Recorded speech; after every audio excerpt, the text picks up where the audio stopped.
La sortie du secrétaire d'État provoque un tollé à l'Assemblée, à gauche mais aussi à droite. D'abord, je tiens à assumer, j'assume tout ce que j'ai dit, et qu'il est inadmissible que l'hymne national soit sifflé, que ce soit au Stade de France ou ailleurs.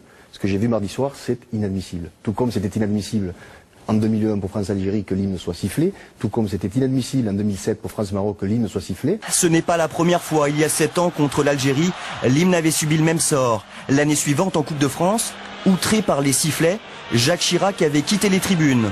Exactement, et c'est lié, alors, je finis en une phrase. Oui. Ensuite, on va donner la parole à Nadir Benad. C'est lié, d'ailleurs, ce n'est pas seulement les sifflets de la Marseillaise, il faut voir un contexte qui fait que dans les cours de récréation aujourd'hui, on insulte entre termes de sale français, Chaque semaine, vous reprenez des mensonges comme ça. Ah bon, alors, je peux... On va laisser finir. Bien sûr, on peut toujours lire, on a le dans droit. Dans toutes les cours de récréation, on dit sale français. Bon. Le Parisien, je peux lire Ouais. Le Parisien, c'est pas moi, c'est pas le Figaro, c'est pas... vous avez 2 minutes Non, allez-y, court, parce que ah bon, bah alors, c'est pas toutes les professeur... c'est pas toutes les cours de récréation, au moins on pourrait dire on va dans laisser certaines Nadir cours. qui a demandé la parole. Professeur, on laisse finir et Nadir va s'exprimer. Professeur Yanis Roder, professeur d'histoire dans un collège ZEP de Seine-Saint-Denis, qui a écrit un livre qui s'appelle Tableau noir, qui dit... Dans mon collège, de très nombreux élèves, une quinzaine par classe environ, c'est quand même la moitié de la classe, expriment une volonté affichée de désaffiliation nationale. Ils portent des sweatshirts aux couleurs du Maroc, écrivent Algérie en force sur leurs trousses, disent que la Marseillaise que je leur fais apprendre en 4e n'est pas leur hymne ou que ça ne sert à rien. Pour eux, être français, c'est être un bouffon, un bolos, un jambon-beurre. Leur patrie, c'est juste, la France, c'est juste pour des papiers, ils ne se sentent pas français. Alors je dis oui, l'une des mesures, et ça concerne, je dirais, le ministère des Sports et les fédérations, l'une des mesures, c'est d'aller faire ces matchs en province. Il faut jouer contre eux, mais il faut certainement jouer dans des stades plus détendus, où l'atmosphère est différente, donc jouer en province, ces matchs-là, où on est sûr qu'au moins, on verra des gens applaudir, et l'adversaire, et notre équipe. Vous préconisez que les matchs entre la France et le Maroc, la Tunisie ou l'Algérie ne soient plus organisés au Stade de France. Je préconise que tous les matchs à risque... Plus de matchs contre l'Algérie, contre le Maroc, contre la Tunisie, au Stade de France. Tous les matchs à risque, il faut les délocaliser et aller les jouer en province. Et c'est pas de la discrimination, de l'apartheid, comme le disait... Mais qu'est-ce que je viens de vous dire? Mais pourquoi tous les matchs se jouent à Paris? Les provinciaux, eux, ils n'ont pas le droit de recevoir les équipes de France. L'équipe de France appartient qu'aux Parisiens. Ce que vous dites, c'est de ne plus en organiser du tout à Paris. Donc, question, est-ce que ce n'est pas de la discrimination? Pas du tout. Au contraire, c'est pas de la discrimination. D'abord, on ne donnera pas le bâton pour se faire battre, permettez-moi l'expression, parce que c'est vrai qu'au bout d'un moment, tout le monde est déçu. Vous avez vu le sondage, 80% des Français sont déçus et disent de ne pas comprendre. Même si le sélectionneur préfère ne retenir que cette image. Ça, c'est des grands moments, pour moi, de fraternité, c'est la seule chose qui compte. Fadila Amara, votre collègue au gouvernement, n'a pas apprécié cette déclaration. Je ne suis pas d'accord parce que pour moi, c'est une manière de reculer. Le MRAP parlait d'apartheid. Participer à une mise en place d'une sorte d'apartheid sportif. Mais ça n'a rien à voir avec l'apartheid. Vous leur répondez quoi? Mais ça n'a rien à voir avec l'apartheid. D'apartheid sportif. Je leur réponds que moi, pendant 8 ans, j'ai vécu cette expérience du haut niveau et de délocaliser quelques matchs. Volton a parlé de souffrance, moi je suis d'accord. De désespoir. Il y a un désespoir. Ils viennent jusque dans nos bras égorger nos fils et nos compagnes. Ces gens-là ne veulent pas être français, ils souffrent. Vous n'en savez rien. Vous n'avez pas le droit de parler à leur place. Mais vous non plus. Vous et vous dites que c'est un désespoir aussi, vous parlez à leur place vous aussi. Dominique Volton, on va laisser finir Éric Zemmour. Ça ne sert à rien d'interrompre tous les instants. On va donner la parole aux gens. Ce que dit Wallet, c'est très juste. En fait, il y a 2 choses différentes. Il y a la stratégie de com, qui est l'âme, une franco-tunisienne. Les joueurs qui s'entremêlent avant. Une entrée des joueurs inédite, non pas côte à côte, mais ensemble, mélangés, un symbole. Tout ça, c'est de la stratégie de com, c'est parce qu'on savait. C'est symbolique. C'est parce qu'on savait dire. Oui, c'est symbolique, d'accord. C'est pas de la com, parce que vous faites de la com constamment. Mais la com est souvent symbolique. Non, on va laisser Zemmour terminer si vous voulez bien. Pour moi, c'est de la com. Pour lui, c'est de la com. C'est un symbole, si vous voulez même. En tout cas, c'est une tentative d'utiliser des symboles fraternels pour éviter ce qu'on savait qui arriverait, c'est-à-dire les sifflets. Et quant au sang impur, c'est parce qu'en effet, la France, et cela au fond se reflète dans les positions différentes prises à propos de la Marseillaise, la France est un pays divisé. Il y avait des émigrés. Donc vous pensiez que c'était prévisible. Et troisièmement, ce qu'a dit Wallace très justement, la réalité de la France, c'est pas du tout l'échec pointé par Volton, puisque justement cette équipe, elle est On ne peut plus. On aurait dû pas la multiracial. Ça me choque plus parce qu'on sait qu'il y a une grosse communauté maghrébine en Ile-de-France, donc on sait qu'ici c'est plus l'équipe de France est plus à l'extérieur en vérité. Surtout. Oui, mais ça non. Là, la surtout, preuve. Surtout. Moi, je la parole après. Non, est-ce qu'on peut laisser parler vous aurez la parole après. Vous avez la parole. Vous aurez la parole après. Chaque fois. Moi, je connais un peu le football. La Hollande avait une équipe de la même façon, moitié noir surinamien, moitié blanc. Ils ont arrêté parce que les joueurs ne se passaient pas la balle entre blanc et noir. Bonsoir Philippe Séguin. Merci d'avoir accepté l'invitation de Droit d'inventaire. Ça vous énerve toutes les polémiques sur la Marseillaise?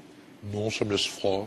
Et bien sûr, il fallait faire quoi? Rien faire, continuer. Et je vous pose la question. Vous savez, en 2001, j'ai vu des gens aujourd'hui qui s'exprimaient. J'ai vu des gens s'exprimer aujourd'hui qui en 2001 étaient aux affaires et qui n'ont rien fait en 2001. Aujourd'hui, on hérite de toujours des mêmes problèmes. Donc, on va les résoudre. Et le président de la République a eu raison de dire qu'il faut prendre des mesures fermes et définitives. Et je trouve que la mesure qui dit, désolé, vous sifflez l'hymne, il n'y aura pas de match. Il n'y aura pas de match. Mais c'est pour moi une bonne mesure. Merci beaucoup Bernard Laporte d'avoir été notre invité et d'avoir fait preuve, comme d'habitude, de franc-parler.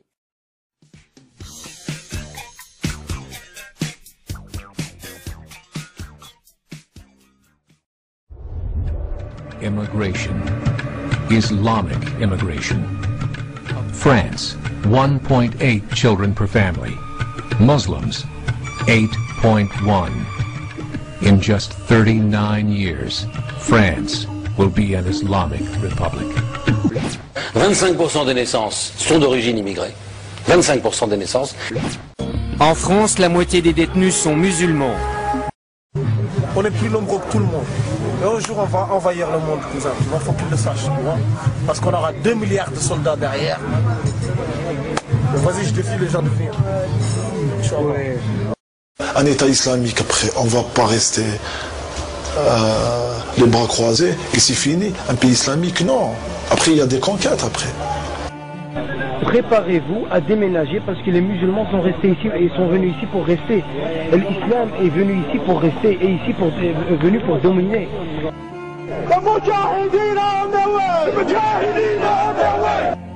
Ils sont prêts à tout signer, à signer un certain nombre de textes spécifiant qu'ils respecteront la laïcité, spécifiant qu'ils respecteront un certain nombre de valeurs de la République, de démocratie, de tolérance, de laïcité, de tout ce qu'on veut.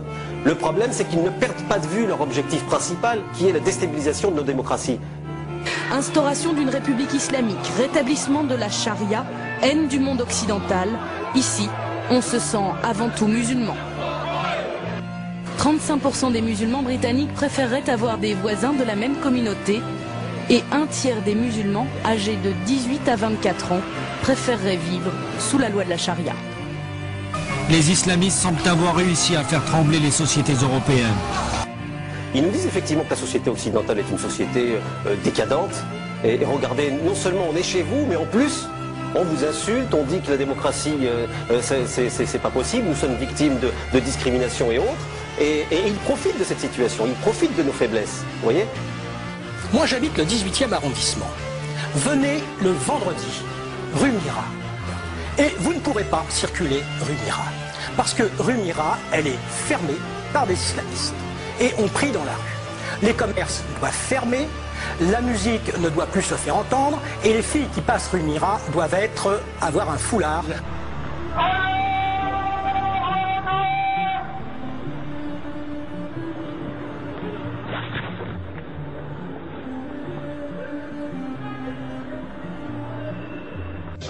Une femme peut-elle faire du vélo? Est-il possible de travailler dans un lieu qui vend du porc? Dois-je divorcer si mon mari arrête de faire la prière? Dois-je quitter la table si mes collègues de travail boivent de l'alcool? C'est l'islamisation de la vie quotidienne. Ils réclament sans cesse des salles de prière, ils réclament sans cesse le port du voile, l'autorisation de jours fériés qui sont des jours fériés musulmans et non pas les jours fériés du calendrier classique. Ils réclament également qu'il n'y ait plus d'alcool dans les restaurants d'entreprise, qu'il n'y ait plus de porc. La laïcité, ça veut dire la religion confinée au privé. Mais ça là-dessus... Mais Nicolas, je finis. Seulement, on ne l'a pas fait gentiment. On ne l'a pas fait sereinement. On a obligé, parfois avec la force armée, à ce que les religions rentrent dans le privé. Elles ne le font pas spontanément. On ne le fait pas gentiment, on ne le fait pas sereinement. On le fait par la force et par la pression. Oui, mais c'est une guerre. Moi, je crois pas parce que sinon les religions bouffent tout. Sinon la religion est politique. L'islam a toujours lié le religieux au politique, le religieux au social. Religion et société sont devenus inséparables.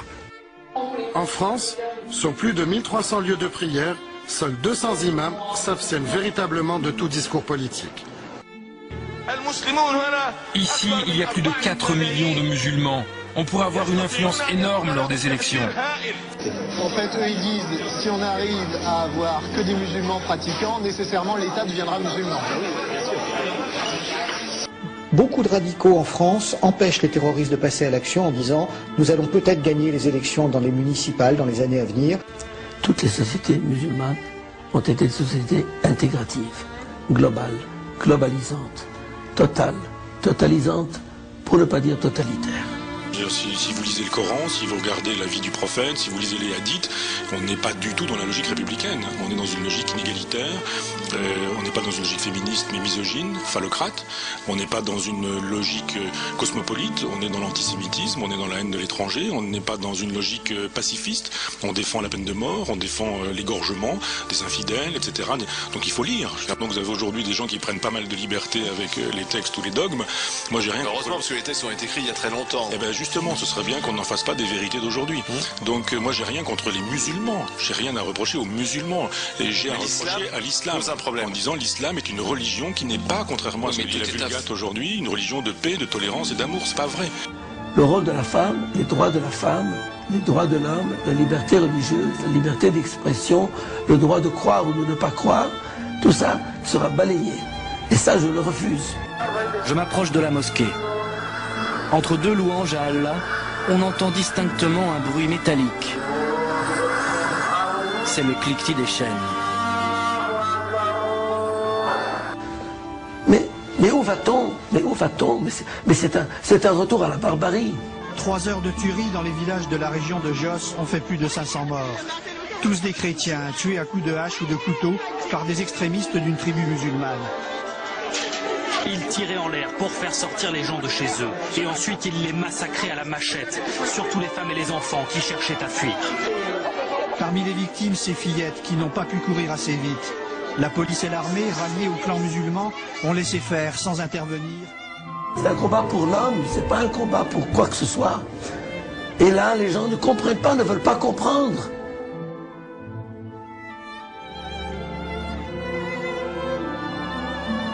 Sur l'homosexualité, les propos reviennent au temps les plus sombres de l'histoire. Jugez vous-même. La seule question que se pose Youssef El-Kardaoui porte sur la nature de la sentence à appliquer. Est-ce qu'on tue l'actif et le passif? Par quels moyens les tuer? Est-ce avec un sabre ou le feu ou en les jetant du haut d'un mur? Cette sévérité qui semblerait inhumaine n'est qu'un moyen de débarrasser la société islamique de ces êtres nocifs qui conduisent à la perte de l'humanité. Si demain la France devient musulmane, bah effectivement, c'est la charia qui devrait prendre le truc. Et alors, juste un truc, là vous me faites peur. C'est vrai? Non, faut pas avoir peur. Mais ces valeurs que vous avez conquises de longues luttes, hein, êtes-vous prêt à les défendre? Elles sont dans nos chartes. Comment? Elles sont dans nos chartes. Elles sont dans vos chartes. Mais ces chartes peuvent changer. Ces chartes peuvent changer. Elles changeront lorsqu'une majorité sera musulmane. Qui est prêt aujourd'hui à mourir pour les valeurs de l'Occident? Personne. Il n'y a pas un Américain qui est prêt à mourir pour les valeurs occidentales. Il n'y a pas un Occidental qui est prêt à mourir pour ses idées. Il y a plein de gens qui, en revanche, du côté de l'islam, sont prêts à mourir pour leurs idées parce qu'ils y croient, parce qu'il y a la logique du paradis, parce qu'il y a l'idée du djihad, parce qu'il y a l'idée que quand on meurt pour le prophète, eh bien, on a les clés du paradis immédiatement. Je suis hors morale. Je suis par-delà le bien et le mal dans cette aventure. Je dis que quand une civilisation s'effondre et qu'à proximité, une autre est en train de se proposer avec des individus qui sont prêts à mourir, à se faire sauter avec des ceintures d'explosifs en disant on croit à notre civilisation, on croit à notre culture, eh bien on le sait, on le regarde, c'est comme ça, Hegel en a bien fait l'histoire depuis le début de l'humanité, les vraies civilisations se constituent avec les gens qui peuvent mourir, qui veulent mourir, qui font la défense de la guerre, qui font l'éloge de la force et de la violence et de la brutalité, qui s'installent. Ça s'est passé comme ça avec Rome, ça s'est passé comme ça avec l'Occident chrétien. Même s'ils vous expulsent, même s'ils nous expulsent, Même si vous quittez ce pays, même si nous quittons ce pays.